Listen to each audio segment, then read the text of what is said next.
Forecast is for a 33-degree top today, so another warm one.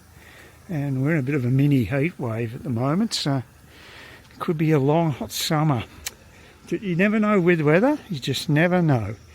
But I've been fairly active doing quite a bit of work around the garden this weekend. It's a bit more productive than usual, which is a good thing. I had to get the mowing done.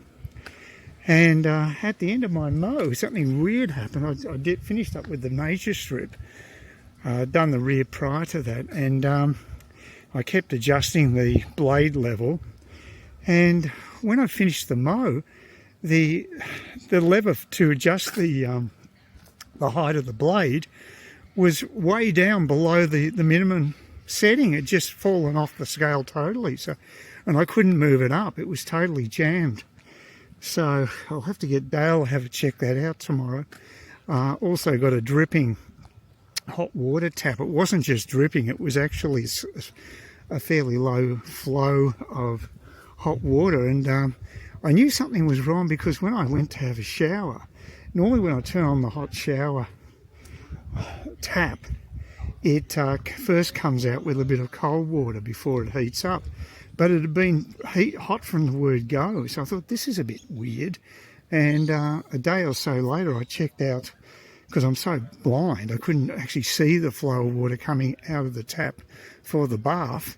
But then I noticed, there was a stream of water coming out, and so I've had to, really force that tap closed, but it's still dripping fairly constantly. So that's another job for Dale.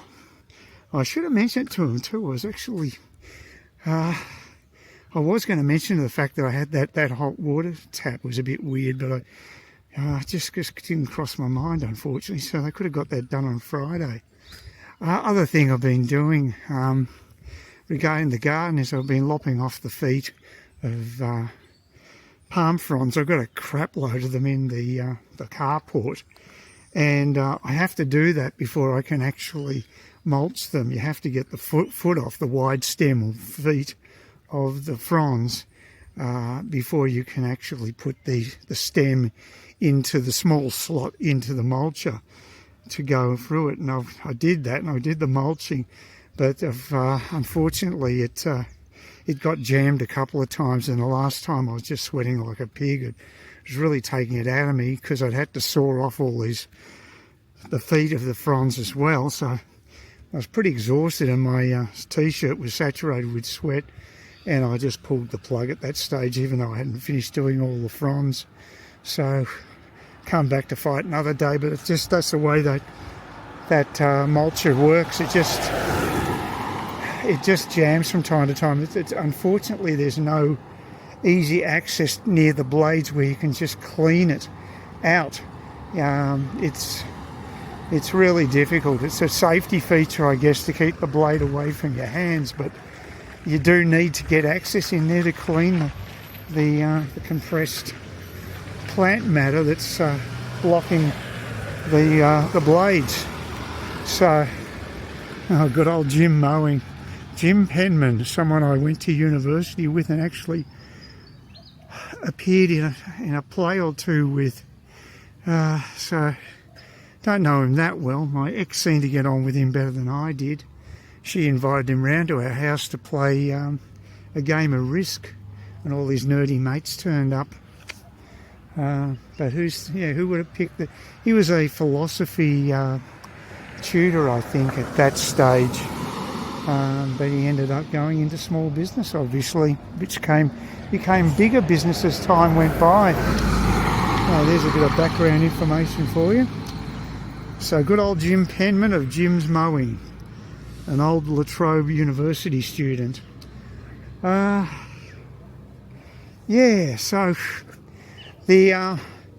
that was good to get that out of the way, even though I've still got a few fronds to do. So I'm pretty happy to just get some progress made on that.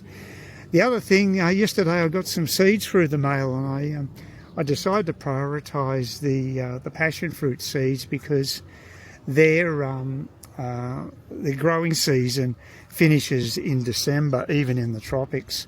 So you're not really recommended to plant beyond then. So what I've done is I planted 10 of those seeds today in 2 pots. and hope for the best. I haven't seen any of the trees that I've planted, tree seeds that I've planted grow, but I might have some of those fire tree ones actually growing. They could be. I just can't tell at this stage. And I planted lemon trees as well. I don't know if any of them are coming up, but I did watch this documentary by an American guy who bought all this cheap land in West Texas and wants to produce an urban, a rural, what's it called? A desert forest in the property these boys bought 300 and something acres, and so he's trying to basically get the soil into decent shape and get some water and what have you, and start growing some vegetation where it's pretty well just basically arid desert land at the moment. But he also said that it's difficult to germinate trees, so maybe that is a bit more of a challenge than flowers and the like. I don't know. I'm not that well versed in it, but I've got plenty of plants. I've just got to basically get those, plenty of seeds I should say. I've just got to basically plant as much as I can. I've got a stack of pots. I've got another 60 litres or so of potting mix. It's not the one I asked for because buddings were shut on a Saturday morning, according to Dale.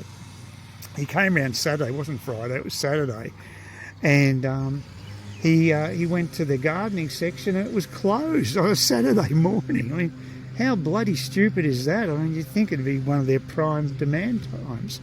But anyway, not so, according to them. So I think they've lost a bit of business there. But, businesses do these sort of things. I couldn't buy the Vietjet plane ticket, I think, because I was using my debit card and only the credit card worked on it, even though they're both visas. I don't know how that works. But anyway, it's just the way it is, and luckily I'm in a bit of shade here. God, I need it. It looks quite nice out, but it's hot, and so I'm very grateful for that. So I've done a bit of work. Oh, one of my trees is dying, and I don't know why. It's one that actually drooped early on when I planted it, but now it's doing it again, and we've had a lot of rain. Maybe we've had too much rain, because in the past it needed rain to revive the leaves that were all drooping, but now it's doing it again, even though I watered it. So it's a bit concerning, but it's only one plant out of all the ones that I've planted that's in distress. So overall, I'm pretty happy with the way things are going. I repotted my tomato plants, 2 of them, and they seem to have survived that repotting. I'm also trying to put the pumpkin seeds into the actual vegetable plot. I've only done it with one of the plants so far, and it isn't thriving yet, so I'll just see how it goes the next couple of days. If it picks up, then I'll transport the other ones out of the pot to there as well, because ones in the pot are doing fine. So yeah, there's a bit of action happening with plants and what have you. So hopefully they'll survive over Christmas, because we'll see. Yeah, I've also got spinach, a variety of spinach that is supposed to grow okay in the tropics in warm weather, plus water spinach, which also works very well, supposed to grow well in these sort of environments, plus some varieties of flowers. So I've got plenty of stuff to plant. I've got plenty of pots, and I've got plenty of potting mix, so there's no excuse not to have a go at a few. I'm just the passion fruit would be really nice and get that to grow. Dale's given me like a tropical passion fruit, but they're totally different to the ones that we buy in stores. I think the ones in stores are more tasty. So the ones he gave me, they grow gigantic pods, and there is edible stuff there, but I don't think it's as good as the ones you buy in stores. So it's just my opinion. And I'll be looking forward to a cold beer after the end of this walk. That'll be a half-hour walk down there. It's a fair bit of overcast weather. There's a bit of thunderstorm activity. Had a bit of rain last night. All good for the garden, of course. So It saved me having to do a bit of watering. I didn't even do a light watering today. I didn't really need to. The whole place is pretty soaked. Got a few areas that are swampy in the backyard. Yeah, I really enjoy that aspect of living out here in the northern beaches, having a plot of land. I've never really done this much gardening, and quite enjoying it. I mean, I'm retired. I've got plenty of time to do it. So yeah, and it sort of brings me to the subject at hand, which is my 3.5 year review of moving to Kewarra Beach in the northern beaches. Quite a huge lifestyle decision for me, especially when I was in my 3 years ago, so I was 66 years old when I had a total change of lifestyle from living in apartments. I had an apartment, 2-bedroom apartment in Parramatta Park, right in central Cairns, and I made a huge change to living out in suburbia in a 4-bedroom house. Not a huge house, I mean, but it does have 4 bedrooms, so it's crazy overkill for me. So what are the advantages and disadvantages? That's the big question. And do the pros overtake the cons when it comes to pluses and minuses of changing my living situation? And I'll go through the negatives, and then we'll talk about the positives. Negative of moving out here is, number one, isolation, primarily because I don't drive, and this is a place that most people, there's a lot of families out here, a lot of people, I say 99% of people would have a car living out here, and so I don't, and I basically have to rely on public transport or my legs to get me from point A to point B. And on top of that, of course, is when I do need to fly, and I've had a necessity to fly quite a few times this year, 4 trips, just all pure medical due to my problems with the retinas. I've had to go down for specialist treatment in Brisbane. It means that I have to get an Uber, an early morning Uber generally, to the airport. So that's a cool $50 down the drain. And whereas when I was living in Parramatta Park, to get to the airport was about half that price, and that was even with Cairns taxis. I wasn't even using Uber then. So these days Uber's probably only about $20 or maybe less from that location, because it's quite a fair way from here to Cairns. So that's a bit of a negative. Another one is mowers. Not that I didn't have mowers actually in Parramatta Park, where the block of flats, of course, but it was a different type of noise. But the one you get a lot here is sort of whippersnippers. They're the loudest, but it doesn't happen all the time. It's only a sporadic thing. You only notice it because it's so damn quiet here normally. So I guess in a way it's a compliment, a backhanded compliment, I guess, but it is a compliment to the area that that's the case. But that's a bit of a hassle. When I was in Parramatta Park, I was able to walk to the supermarket, and that actually meant I was doing more walking, more exercise than I do here, because it was so accessible. It was like a 20-minute walk each way. That I did it much more often, maybe every second day. I went to the supermarket, did a small shop, and every 2 or 3 days, no big deal. These days I get deliveries because I'm confined to going on the buses, and you don't want to be taking all the heavy stuff like the liquids. I go through a lot of the mineral water, the aerated mineral water, and also my mixers for my rum and gin. So I need different mixers for that as well. So it all adds up. And then there's just other things that are liquid, you know, juices and what have you. They all weigh a fair bit, so it's great to have the deliveries, but it's a necessity because when I was in Parramatta Park, I just carry all that stuff myself. And of course, I'd save the expense of having deliveries. Not that it's expensive, but it's about an extra $3.50 on your spend, because you've got to pay for the bags and the $2 delivery charge, which is very reasonable, but it is an additional charge. So it is an additional expense living out here in that respect. But I am getting the convenience, so I don't feel like I'm getting ripped off at all. But I do need to do what I'm doing right now, and a lot more walking, because, you know, it is good for you. I'm going to enjoy that beer for a start, always more appreciated after having a decent walk. So that's a negative too. But the main thing is that, look, I was close to lots of options with bars and what have you, but I'd say the quality of the bars is actually not too bad anyway, even though there's less. I can go to Palm Cove, but that's a fair distance.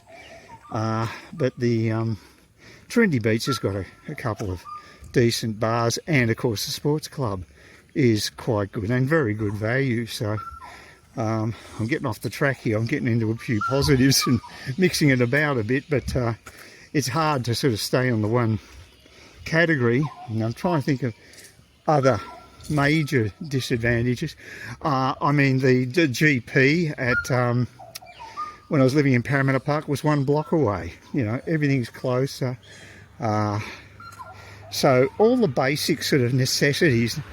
It was a practical decision living near the CBD, and I also was hoping that I would also get a capital gain out of it because it's so close to the city.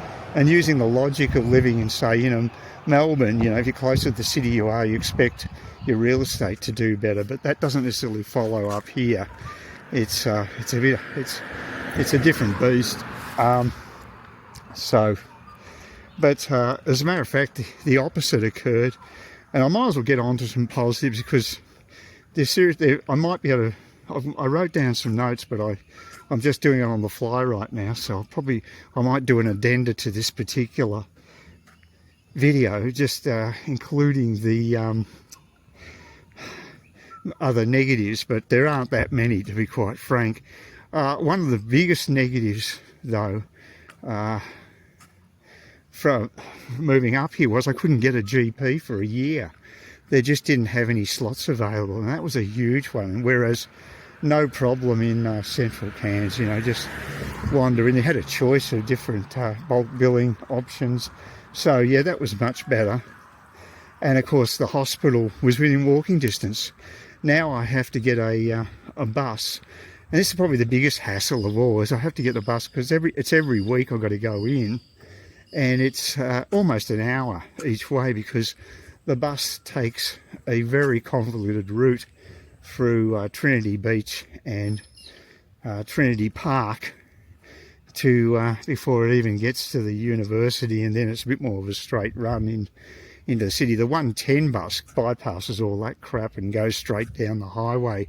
But it's, for me to get to the 110, it's a 25-minute walk, maybe half-hour walk, just to get to the bus stop that's on the highway. So it's impractical to do that, so I just wait for the local bus. And that's one of the biggest hassles. The other negative I got, of course, is Christmas. I just cannot believe that there's no services at Christmas. One year I wanted to go down to a friend's place in Cairns for Christmas, and there were no buses, just no service on that day. And that's not how it is in a big city. When I was in Melbourne, they had cut down services, but they had them. So I'm not quite sure what the rationale is there, why Cairns should be different to any other Australian city in that respect. I assume most other Australian cities do the same. I'm sure they do in Sydney. They have reduced services, but they have services on Christmas Day. But not up here. Very strange. And of course, you can have cost of living issues too, but that's not necessarily confined to. That's just a general thing about being up north. It's not to do with the flat or the or living in a house. As a matter of fact, the council rates are the same, which I don't think is very equitable. But if you've got a bigger property like I do now, you don't actually pay any more for your council rates, which, yeah, doesn't seem quite right. Of course, the other big negative, and again, it's nothing specific between where I was living and where I'm at now, because they're both in the same circumstances, is we don't have choice of energy retailers. We just have a monopoly, so that's another cost that you can't really negotiate down like you can elsewhere in Queensland itself. Just far north Queensland, we're stuffed. But yeah, that's a bit of a hassle. But look, there's so many positives though. We're talking about moving to the beaches. It's worth having to travel a bit further or pay a bit to get to the airport. I wouldn't, I have no regrets whatsoever. So I'll give you this little preview of my final conclusion. It'll be pretty obvious to you anyway, that I've got no regrets whatsoever about making the decision to move. It was a bit scary initially because, you know, when you buy a house, you've got extra maintenance. You know, I had body corporate, which is a pain in the ass to pay, but it does mean you don't have to think about maintenance of the building you're in. So that is, in a way, a plus. It's an added cost. I prefer to have more control myself. But as it's turned out, having the house has not been a money pit situation at all. I initially spent a few grand on it because the electrics were just ridiculous. They needed to be fixed. It was a real jumble of different styles of lighting. So I got the LEDs in, and I also had to get a paint job done internally because that was also hodgepodge.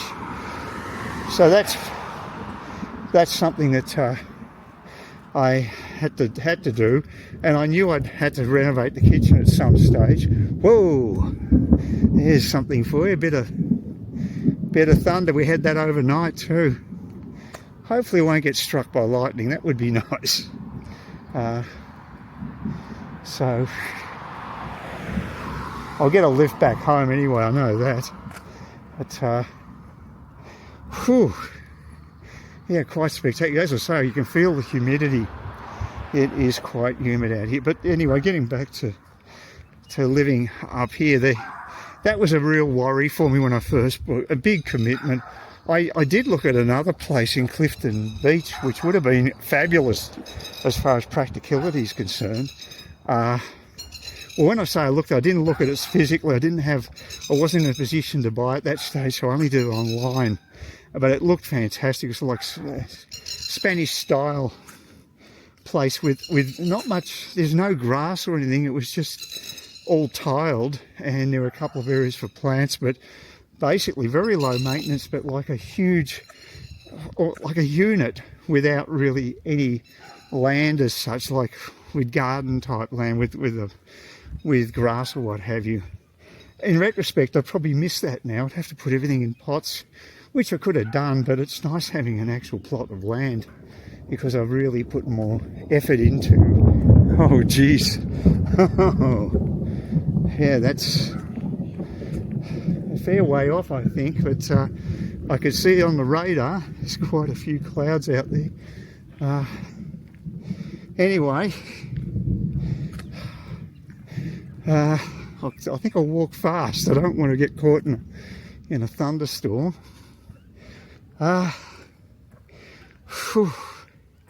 But yeah, look, I was concerned about all those additional issues. Yeah, concerns with all the maintenance and what have you regarding a house. And yeah, to some extent, you know, you're throwing the dice. It was a rental property, so it wasn't in perfect condition. Definitely needs renovation. I still haven't got major things done like the kitchen or the bathrooms, and that pisses me off, but that's just me being slack. I did get some prices for stuff did some inquiries about it, but I didn't really have much satisfaction. I was going to go the caboodle way through Bunnings as far as cabinets for the kitchen's concerned, but they had such bad reviews it put me right off. So I'm still going to do it, and I've got Dale as a handyman. He's really versatile because he's trained as an engineer, so he's sort of semi-retired, and he's got a few health issues himself, but he's got a lot of energy, and so he gets jobs done, and he's very reasonably priced. So that's a major thing with having a house. If you've got a guy like that, you know, they're worth their weight in gold, really. You do need that, because there's a lot of people out there, if you've got a house and you've got a big job that you want to get a quote on, they'll give you some crazy quotes and try to rip you off. Most people are honest, but there are sharks out there as well. Just got to be aware of that. So that's another hassle, I guess, but the positives, one of the big ones is, okay, neighbours. The neighbours are really good, so that's a huge bonus. Helpful and unobtrusive. Ones in the flats were noisy and, you know, caused me hassles like that. But it's chalk and cheese. And the other thing is, it's so quiet here. You can sleep right through nearly every night. There's only been one party in the 3.5 years that I've been here, a noisy party from a neighbour, and it was a reasonable distance away. It wasn't really that noisy, but that's the closest I've come to noise pollution, apart from mowers and think one of the loud ones is, I think, when they're draining a pool or something. That makes a hell of a racket. But again, they're sporadic sounds of suburbia, and they're not continual. And one of the worst ones when I was in Parramatta Park was the industrial bins being cleaned. They were damn noisy compared to a normal garbo that comes around here. Chalk and cheese again, much better. So that's, yeah, huge. The serenity, safe as well, very safe. I feel very secure. It's incredibly quiet, like the streets are quiet. There's not much traffic. And I guess that's another big bonus. It's just Parramatta Park, you know, it's like right in the centre of the city, a lot of foot traffic, a hell of a lot of cars, because it's a bit of a traffic sewer area leading from the CBD. You don't have that here. This is like a self-contained suburb, because you go into the roundabout and you go off the highway, and that's about it. Just recently, we have a connection now with Miami Street coming up here in about a block's time, which connects the two, Trinity Beach and Kewarra, but that's only new. Prior to that, you had to go all the way out to the highway just to get from one beach to the other, and that was a deliberate plan, I think, to keep them pretty well autonomous from one another. So, the other, now what's the other major? Well, the other big one is not necessarily just general lifestyle, but to do with money. It was a smart move financially, because when I sold my Parramatta Park place, I'd had it for 3 years, and I made no capital gain whatsoever, which is unusual for me because I'm generally pretty lucky with property. But you know, I may have even been behind. I probably paid too much for it initially, being a naive southerner coming to Cairns and realising you get a lot bigger bang for your buck. I was a bit of a sucker. I think I'm a bit more savvy this time, and the house that I bought hasn't doubled in price, but it's come pretty close to it in a matter of 3.5 years. So I paid $440 for it.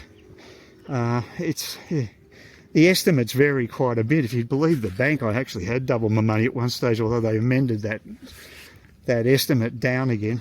The low 700s is probably what I get now for the house, even though it hasn't been renovated totally.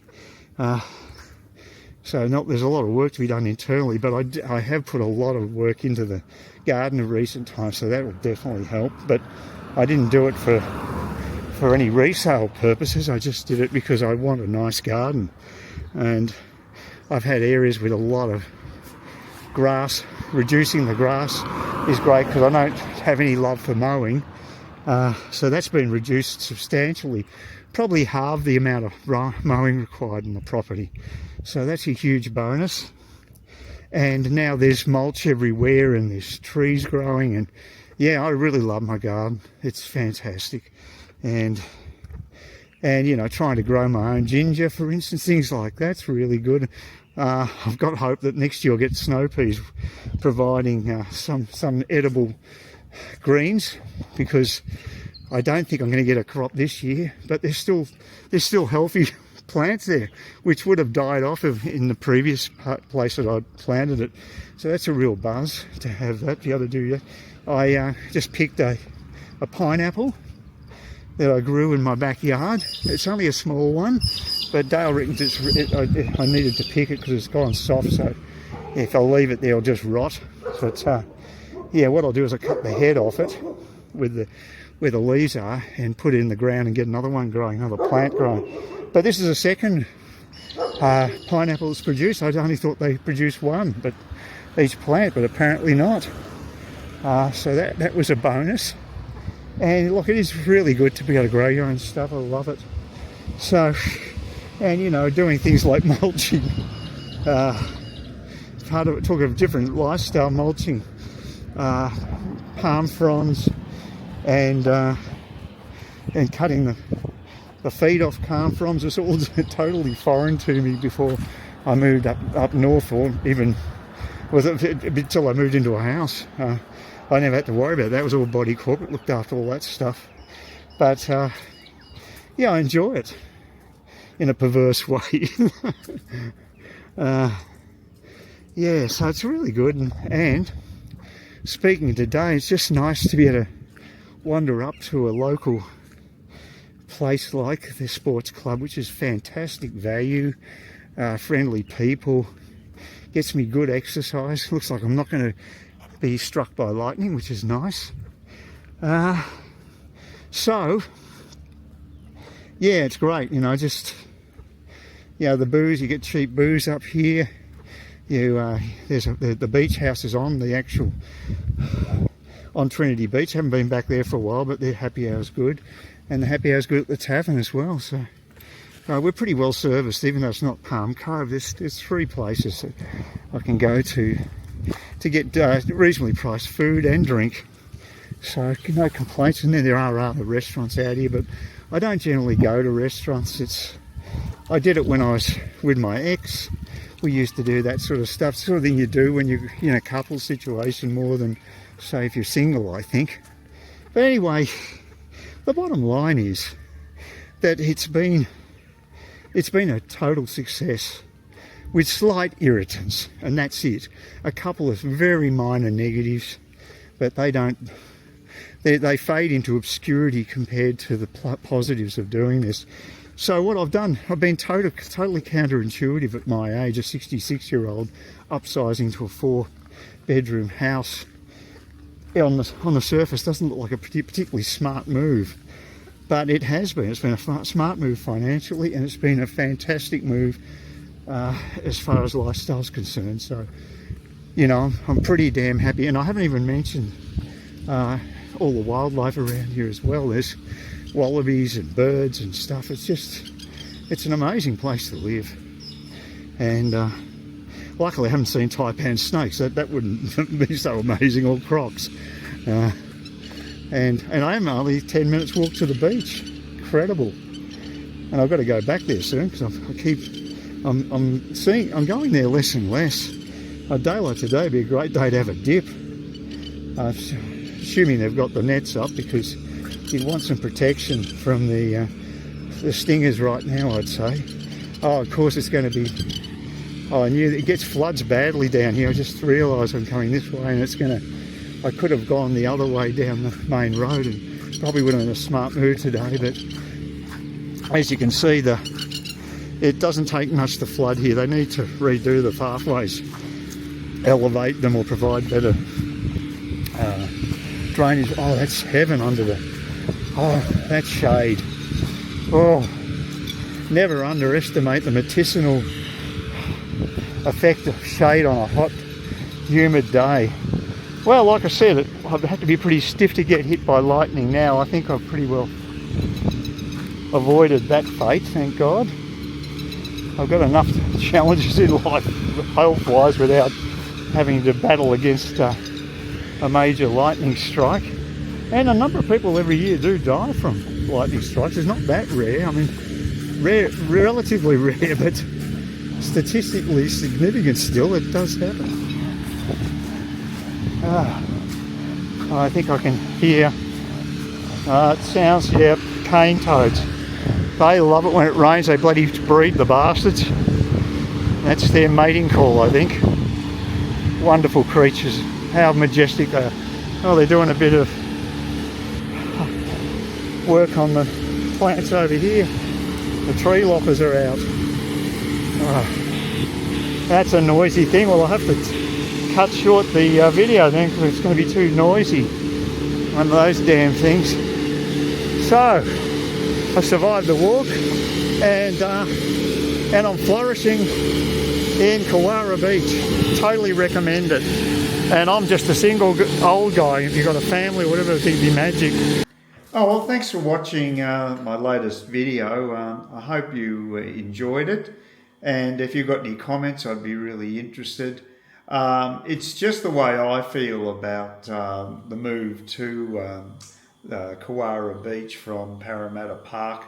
I'd spent quite a bit of time, over a decade, in a smaller apartment in Melbourne prior to getting the 2-bedroom apartment in Parramatta Park, which was relatively spacious in comparison, but not ideal. It was next to a creche as well, so there was that noise aspect as well. But here, I've really fallen on my feet, you know, because this is a sort of a quiet cul-de-sac where I am, and the neighbours are very good. I haven't got any major issues. I've got a barking dog across the road, but big deal, you know, these are really minor things. Overall, I'm absolutely surprised at how well things have gone. If you'd asked me a few years ago, you said, well, you're going to actually be living back in suburbia on a 1/4 acre block, I would have laughed at you. I would have said, you've got to be kidding. People at my age are looking for lower maintenance, and this is not the way you'd normally go. But I've got to say, for me, it has worked. So that's just my own honest opinion. Maybe I'm a bit of a weirdo, but that's how I feel. So yeah, please comment. Tell me what you thought of the video. And I would say that if you're looking for a cheap alternative to living in a big city, if you're not chasing a particular job or whatever, consider moving to provincial areas in Australia, with the one proviso that, you know, the summer up here can be brutal at times, and that's why I try to get away with an overseas trip if I can during the summertime. But apart from that, the weather's really nice most of the year. We get quite a bit of rain, but we also had a very long dry patch. So overall, yeah, I'm pretty happy here. I think I could do a lot worse in many other parts of the country, and I'm very happy I've made the move. So that's my story, and I hope you enjoyed it.